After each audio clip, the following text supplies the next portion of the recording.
This week on the Hollywood and Toto Podcast, well, Stephen Colbert is lying again, but this lie might get him ready for the padded room. You got to trust me on this one. And we talked to producer John Shepard about his new film, Sarah's Oil. It's based on an incredible true story, and I'm embarrassed I never heard about it until this film came along, but we get to fix that right now.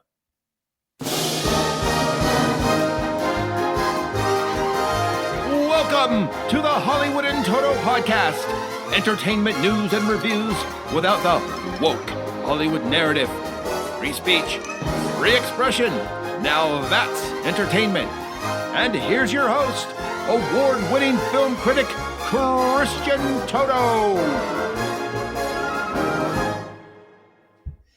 You know, we're living in crazy times, and it's not a term I use loosely. It's just crazy, for sure. You know, I've spent days delving into this whole Tucker Carlson, Nick Fuentes affair. Turns out Tucker's got a crush on his man-child friend. Dear Lord, he has lost his marbles. I've spent days celebrating conservatives who have actually called out Tucker Carlson on his Nick Fuentes fetish. It is abysmal, it is disgusting, it is embarrassing, and it's shocking. And it's out there for everyone to see. And I'm not going to get too bogged down in that story here and now, doing it a lot on social media for sure. But it really is a sign of the times, and a really tragic sign of the times, period. And why more conservatives aren't speaking out about it and against Tucker Carlson, I have no idea. It's a very disappointing situation for sure. How do we make it make sense? And then there are the liars. And again, lying is a tough term. It's something I don't like to use loosely, but sometimes you just can't help yourself. And when a Stephen Colbert comes along, it said something so absurd, you can't help but say, you're lying. And he's lying.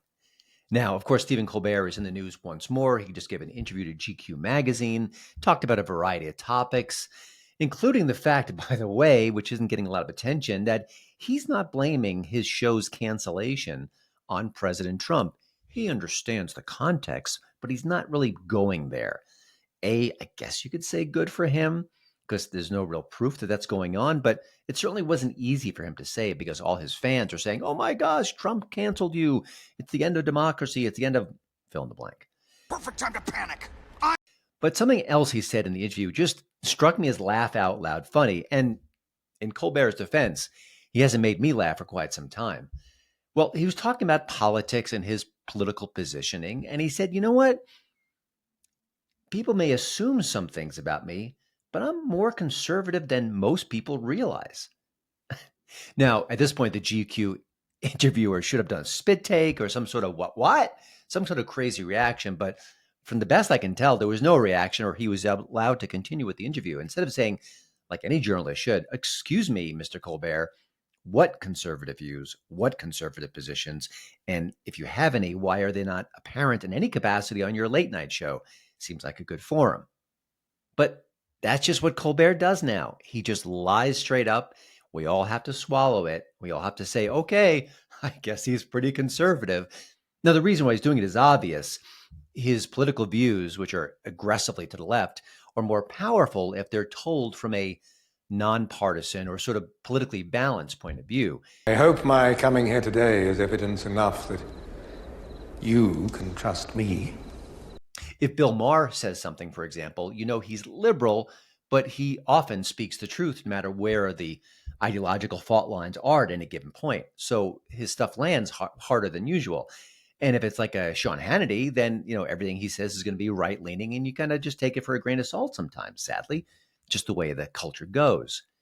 So he's saying it for a specific reason. But of course, all you have to do is say, excuse me, Mr. Colbert, can you point to a monologue over the last decade that has been conservative, that has revealed your conservative leanings? He can't, because he can't.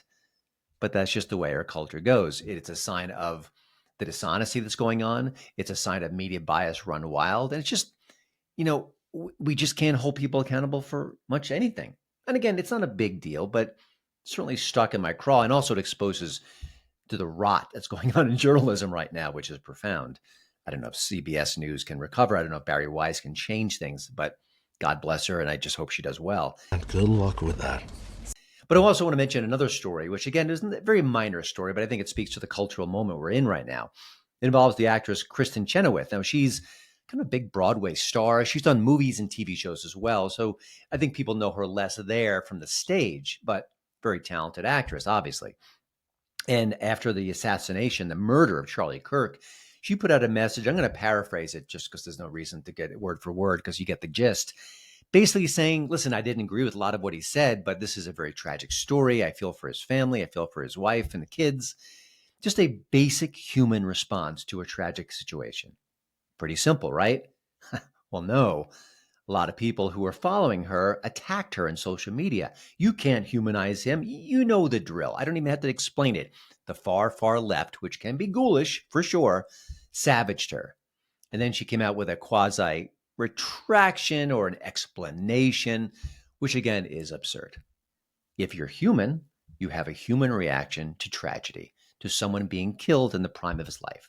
That's just how it goes. If AOC, Alexandria Ocasio-Cortez, was gunned down in the street, even though I disagree with everything she says, I would be heartbroken by it because she's a young woman who didn't deserve to die. That simple. But I think what she said afterwards, and I mean Kristen Chenoweth, in a way made it worse. She talked about the blowback that she received, and she said it nearly broke her. Nearly broke her. Now, there's two things here that are important. One, she should have told everyone who complained about her to pound sand, plain and simple. And if she needs those followers, then what kind of a career does she have anyway? And she doesn't need those followers. And she has a wonderful career. But two, we're at a point right now where we have to genuflect to the crazies. We have to understand them. We have to sympathize them. We can't chase them away. In a sense, that's what's going on with the conservative movement with Nick Fuentes and Tucker Carlson. There's this sense that we can't lose the Tucker Carlson audience or the Nick Fuentes audience. We need everyone on board. Now, listen, politically speaking, I am a Big Tent guy. I love the fact that Trump has expanded the base, that he brought in Democrats like Tulsi Gabbard and RFK Jr. That's a good thing. But those are sane people with interesting ideas. Nick Fuentes is a monster, plain and simple. And when you're Tucker Carlson and you come out and say, well, here's my pal Nick Fuentes, we're going to yuck it up for a while. I'm going to softball interview him. And then when he says, oh, yeah, I'm a big Stalin fan, I say, we're going to circle back to that and never circle back to that. Well, shame on you. Shame on Tucker Carlson. And shame on my fellow conservatives who can't rise up and denounce him for the, I don't even know how to describe him, but what he's become. It's not conservative. It's not kind. It's not good. It's not honest. It's not pure. It's vile and disgusting. It's not at the Nick Fuentes level, but when you launder his views, as Ben Shapiro aptly said, you're getting pretty close. So just two seemingly unrelated Hollywood stories. Again, both signs of the times. Not good signs, not at all.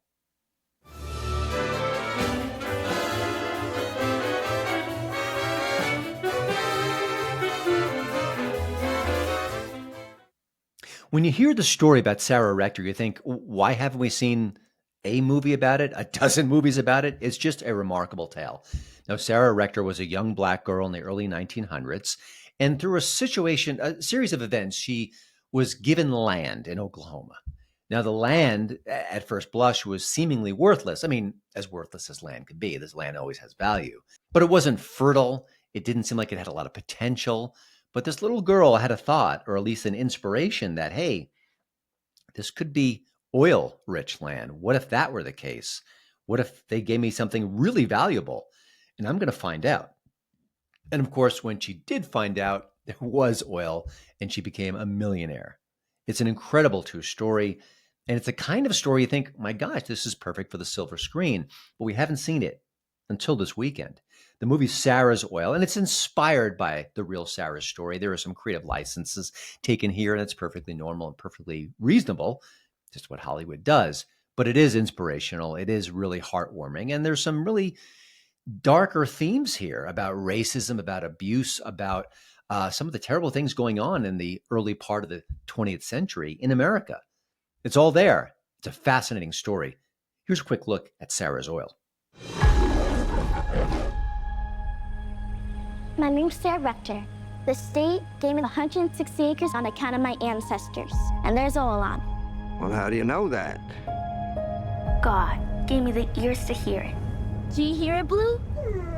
There's oceans down there. Nobody but you, Lord. I got oil on my land, and I'm looking for a partner to help me drill it out. Bertrand Byron Smith, at your service. I look for oil, and I drill for it. I was thinking 50-50. We should have our lawyers meet.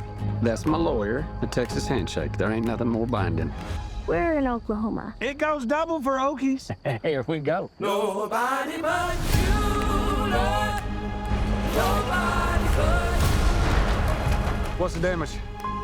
Well, this might be the end of the road. Dude, give them so easy. What's your guess? Is he gonna do the right thing? We shook hands. You may have to speak to him. I don't know what to say. God'll give you the words. We need money out of you. But how are we gonna get him? Hi, I'm Sarah, Bert's business partner. Has Bert properly presented our proposition, ma'am? You said y'all need to put in your $1,000. We need 2,000, and we need it today. The director here is Cyrus Nowrasteh, who's a terrific filmmaker. He's done The Stoning of Soraya M., Infidel, and of course he did The Path to 9/11 as well. That was a really powerful, haunting miniseries that came out after the 9/11 attacks that were so powerful and so interesting and so provocative that ABC buried it, and it stayed buried all this time. It's a tragic story that doesn't get a lot of attention outside of conservative circles, but anyway, Cyrus is a very talented filmmaker, which he shows again here. But this time I got a chance to talk to the film's producer, John Shepard. Now, Shepard has produced films like The Stoning of Soraya M., Machine Gun Preacher, and more. And here he talks about how this film came to be, some of the changes they've made, and just a little bit more about the background with Sarah and her remarkable story. So I hope you enjoyed my conversation with John Shepard, a talented producer and someone who's given us a tale that deserves the big screen treatment. And of course, Sarah's Oil is available right now at theaters nationwide. Do check it out. And of course, first, listen to our interview. Well, John, thank you for joining the show. You know, as a veteran producer, you hear about Sarah Rector's story, and my first instinct would be, gosh, this is a movie. We've got to make this a movie. But I know the process is complicated. There were sort of twists and turns along the way. When you first were in contact with the story, what was your initial reaction, and what were the trepidations you may have had initially? Sure. Well, I was looking for a story. I love telling stories about the American dream and people overcoming incredible odds and adversity and underdogs. And of course, I thought it was going to be a more contemporary story that I'd come up with for a bunch of businessmen that had said, why aren't there great stories about American entrepreneurs anymore? And then my business partner, sometimes director friend, Cyrus Nowrasteh, said, well, there is a story about a little girl at the turn of the century named Sarah Rector, one of the first Black millionaires. And she was 11 years old, by the way. Well, that hooked me right away because it was like, well, how do I not know this story? And how did it come out? And how could she only be 11? And that's usually the mark of a good story when it starts generating, I want to dig, I want to learn. And that's one of the hopes with the film is people will not only know her name, but also want to know more about her. Now, once you hear that story and you do that digging, you find out more. I know that, I guess, parts of her life we don't know as much about them, and some we do. What were some of the more amazing aspects? I mean, the story itself is incredible, obviously, but I mean, you keep digging. There's so many intriguing subplots here, so many elements of her life story and what happened. What did you find that was the most surprising or confounding, most amazing? What would get, obviously we don't want to spoil the whole movie, but just give one or two examples of just that. I think what was most surprising to me was, first of all, that this was a real historical figure that lived in Oklahoma, that she was inherited 160 acres with worthless land, and it was unsuitable for farming. But it was, to me, a metaphor for how each of us has been given real estate in life, a gift.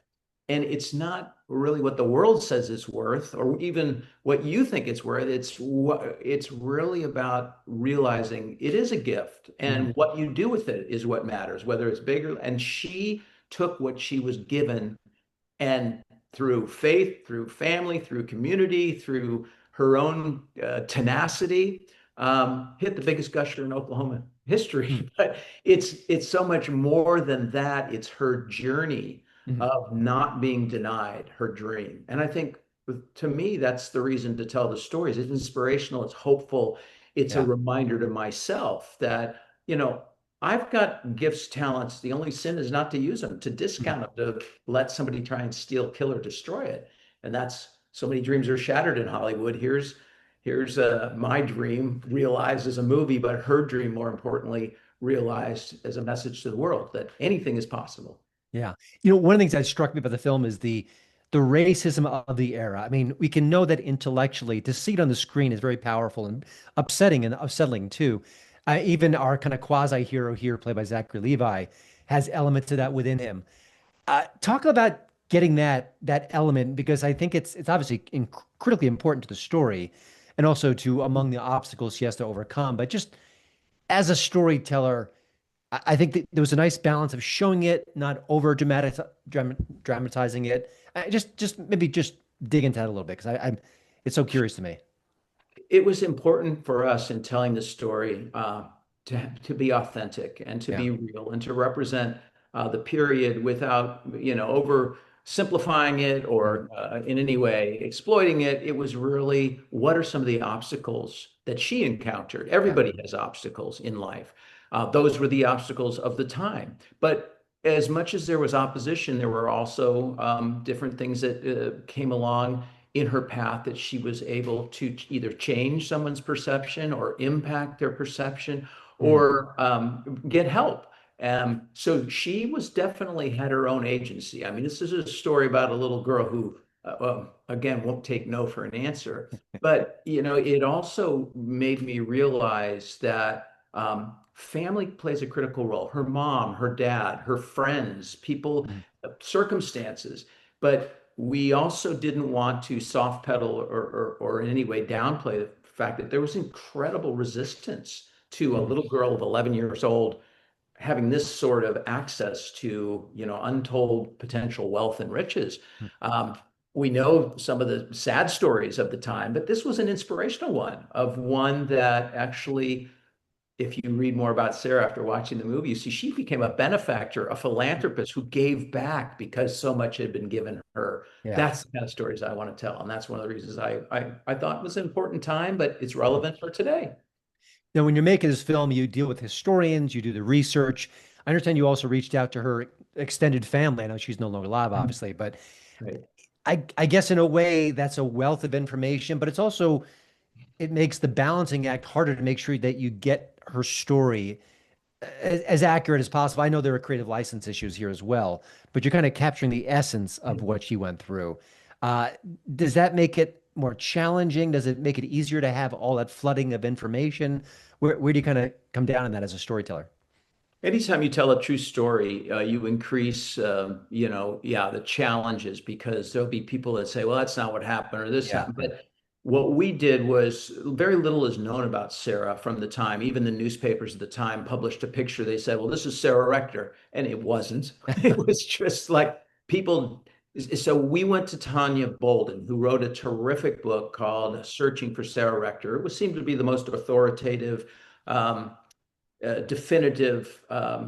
She talked to the family, source material on Sarah. And of course, we did other research as well, but we didn't involve the family. We weren't trying to tell her whole life or make a documentary. It is inspired by, we do take creative license, but we wanted to catch, as you said, the essence of who she was. The most rewarding and risky moment was when we actually sat down and showed it to them for the first time, and they had no idea what we were going to tell, how much we were going to show, and whether we got any of it right at all.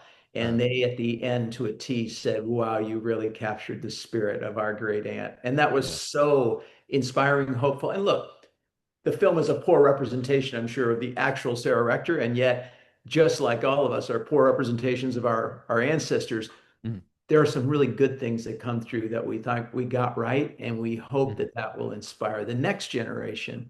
And I think the family also has gotten 100% behind it, because they recognize, it's not a documentary, but boy, you nailed who she is and what she stood for. I know in your background, you were an actor for a while, did some films. Now I imagine producing is your full-time gig. It's a lot of work unto itself. I was curious why you made that pivot. And I imagine that things have gone so well for you. I imagine it was the right call, but I just real quickly, can you share that transition? That's, I think when you're working in Hollywood as an actor, you think, oh my gosh, I've made it, even if I'm not Brad Pitt, but you decided to go in a different direction. Yeah, well, when I realized I wasn't going to be Brad Pitt, I was always having to ask permission to do my job. Will you please put me in a film? Will you please let me say these lines? I Yeah. realized the only way to really control one's destiny, a little bit like Sarah Rector, is to say, I have a dream and I want to give myself permission and I want to create opportunities for others to do their job. And so I realized at some point I was going to have to raise the money or find the intellectual property or get the director and actors together. That why couldn't I do that? Yeah. And thank goodness I had a mom like Sarah had family that said, you can, why can't you? Why not you? And gosh, we got Russell Wilson from the New York Giants and his wife Ciara involved. They have a production company called Why Not You? Because his dad had always told him, why not you? Why can't you be an NFL quarterback? And I think that's the message. That's why I became a producer. Why not you? I mean, why are you waiting on somebody else to give you permission to use the gifts God has given you? And that's what Sarah learns. And that's what Sarah teaches in this movie. Why not you? Why can't you be the next whatever? Yeah. Yeah. When you think about certain roles in Hollywood, screenwriter, director, actor, we know what they are. We can see them, even the craftsmen behind the scenes who make everything possible. When you think about producer, I think for a lot of people, they don't quite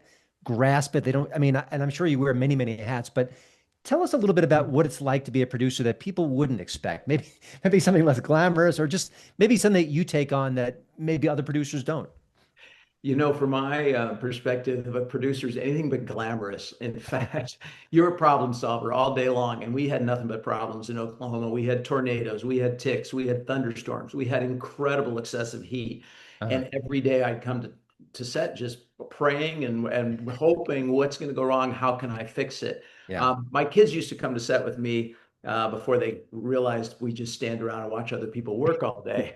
At around 11 o'clock in the morning, they said, Dad, can we go back to the hotel? And I said, I'm the producer. I'm the most important person. I'm the first here in the morning. I'm the last to leave. Nothing happens without me. And they said, Dad, you don't do anything. I'm like, okay, let's go back to the hotel. And I think a lot of people, if you're a good producer, don't see what you do, because hopefully the planning, the prep, what's done below surface, building the root structure is what causes things to grow or become a movie. But yeah, it was one of the hardest films I've ever done. But I think sometimes resistance is in direct proportion to the impact something can have. And that's my prayer for Sarah's Oil. And this was all shot in Oklahoma, correct? Incredibly, all shot in Oklahoma, out in the middle of oil fields and weeds and ticks. And we built cabins in the middle of nowhere. It's beautiful. We had a great time, but boy, was it hot. Yeah. We're going in a curious time in Hollywood, and you've been around for decades now doing different projects. There are so many different platforms. Obviously, streaming is coming up strong. The box office goes from hits to misses. It feels very volatile. And you're making films which are often unique. It's original stories. They're not blockbusters. They're not IPs. Are you nervous about the future? Are you optimistic that there's always room for great original stories? Does every day you have different thoughts on the industry? I'm optimistic today, and then tomorrow I'm not. How do you kind of look at this landscape? It must be very challenging at the least. I think I look at the landscape of Hollywood much like Bert does in our movie. Other people see anxious and disaster, and he sees prospects.